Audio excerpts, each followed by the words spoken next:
Yo, what is going on, ladies and gentlemen? Welcome back to the channel. I am Marcinho BJJ, and we are bringing you another BJJ breakdown video, this time featuring Professor Thiago, a new addition to the Logic BJJ team.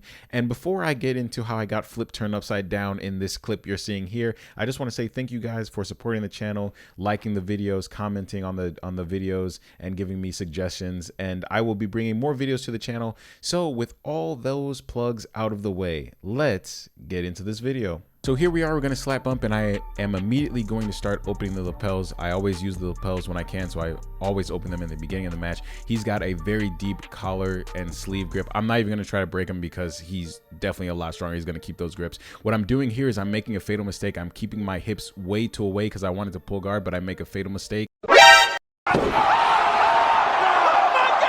Completely thrown with an Ogoshi judo throw, so that definitely took the wind out of my sails, and now I have to fight from side control and try to recover a semblance of a guard here. So what I'm trying to do is I'm trying to angle into him and build my frames, but he's able to capture the arm right here, spin to the back, and start setting up the Kimura grip. And I know he wants to set up the Kimura grip, so what I end up doing is I take my left hand and I grab under my right thigh to buy me some time to stop him from pulling out that Kimura and finishing it. So he's going to start sitting to the back right here. He doesn't have the full back, so what I'm going to do is I'm going to turn into him while he tries to readjust his grip on the collar, but he's still able to get a grip on the collar right here. So what I'm doing is I'm using my 2-on-1 to try to pull that arm as far away from my neck as possible and try to start angling out. So he's going to start grabbing the pants right here, but I'm still safe. It's not as tight as it should be, but then he starts to set it up right here, and I'm able to take my left hand and grab the back of the head. I was wincing because it was very, very tough.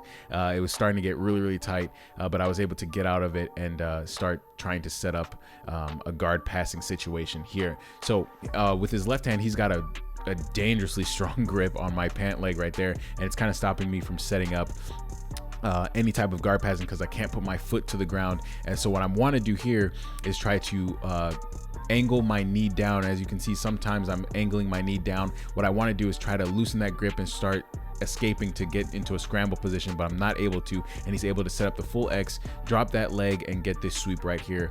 So now I'm starting to play guard. He's already swept me. So what I'm doing is I'm using a De La Riva grip, but I'm gripping my own thigh and this is mainly to stop him from knee cutting. He's got a very, very powerful knee cut, and what I want to do is take that cross collar grip right there, take my right leg, and try to angle him over me and to the diagonal. I was talking to another black belt there. He's telling me to elevate him, but Thiago is very, very heavy. Definitely 60, 70 pounds, 80 maybe even on me. So he backsteps here. I try to set up a half guard situation, but I'm not able to, and he ends up passing into side control. So now what I'm trying to do is I'm trying to angle away and get into a turtle position, but he's got with his right hand, he's gripping the far lapel and keeping me close and stopping me from getting into a turtle so I can sit out and start getting a guard. So right here, I can't get away from him. So what I'm going to do is I'm going to turn into him and try to get to my knees. So what I do here is I hook both the legs, I sit my leg out and cut the angle and get into get him down. So now I'm on top right here, but my arm is definitely in a precarious position right here. He's got that deep underhook on that arm, and I'm not able to free it. So he's basically in a position here to get the omoplata, but what he's going to do is he's going to free that right leg, start setting up the triangle right here. So what I want to do is try to stop him from completing the triangle. As you can see, I'm trying to keep my arm limp because I know he's going to take that arm out and try to pull my head down. So I'm kind of like leaving it limp right there, and then I try to bring it inside. Now he's got the triangle locked, but it's not fully complete yet. He has to still cut the angle. So what I'm trying to do, which you can't see, is I'm trying to take my two grips on his pant leg that has the lock, and I'm trying to force his knee down, trying to open up that triangle before he fully locks it. I'm trying to stack and then really try to pull that arm down, but I'm not able to do so, and he ends up getting the tap. Here we are, we're going to reset, slap bump, and start grabbing the grips. So his lapels are already out, which is exactly what I want, so I'm not going to get thrown again. So I immediately sit to guard, but I do a poor job of keeping that connection right there. So he's able to step and pass, but I'm able to bring that leg around and get my guard retention, and I'm using that same De La Riva grip to stop him from knee cutting. So I'm really trying to pull that collar down, but I'm not able to get a solid grip because he's doing a very good job of breaking that grip. But I keep going for it. As long as I've got that De La Riva there, he's not he's still gonna knee cut. He's a very skilled black belt, but it's going to stop him or slow him down is what I should say. So here he goes under my leg, really trying to stop me from keeping that De La Riva connection right there, and he's able to do so. So right here I lose that grip that I had, and now he's going to start over under passing, using the pass that I love to use against me right here. So he's able to pass into side control, and now I have to start framing. So right here, I bring my arm under for the underhook and bump him up, and then immediately start standing because I don't want him to get into that side control position again. Here I pull guard once again and get into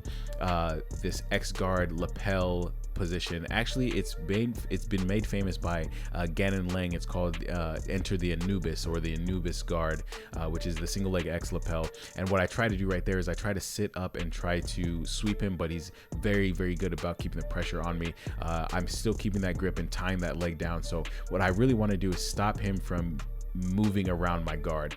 So I'm using this lapel to kind of slow him down and tie him up. So here I'm trying to sit up and get the sweep, but he's able to bring that leg out. I try to bring it back inside, but he's able to basically stop my single leg X position, and basically long step passes and gets into the side control position here. So now I have to fight for this side control once again. I'm using my frames, trying to buck him off, but he's settled into a very, very heavy side control position, but I'm still using those frames. You know, this is defense 101 that you learn as a white belt, and I'm trying to do is stop him from gripping those pants by keeping that knee high and not allowing him to get into any other position. So I'm eventually able to turn into him, buck into him, and get back up, and I immediately start trying to set up that Anubis guard once again, but he's wise to it, and he completely rips that grip, rips that lapel out of my grip, and now I start setting up an X guard position since I lost the single leg X that I wanted to set up right here.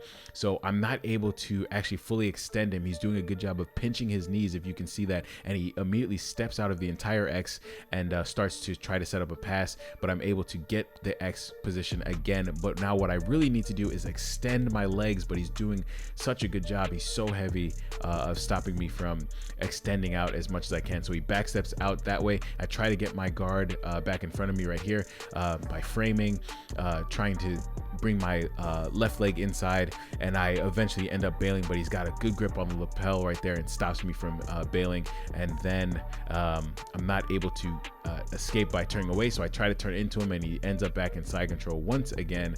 And you know, now I'm just trying to frame and keep framing and try to get out and stand back up. I'm not able to do so, and that is the end of the round. So, ladies and gentlemen, that is the end of the roll. I hope you guys enjoyed watching Professor Thiago basically run a passing clinic on my guard.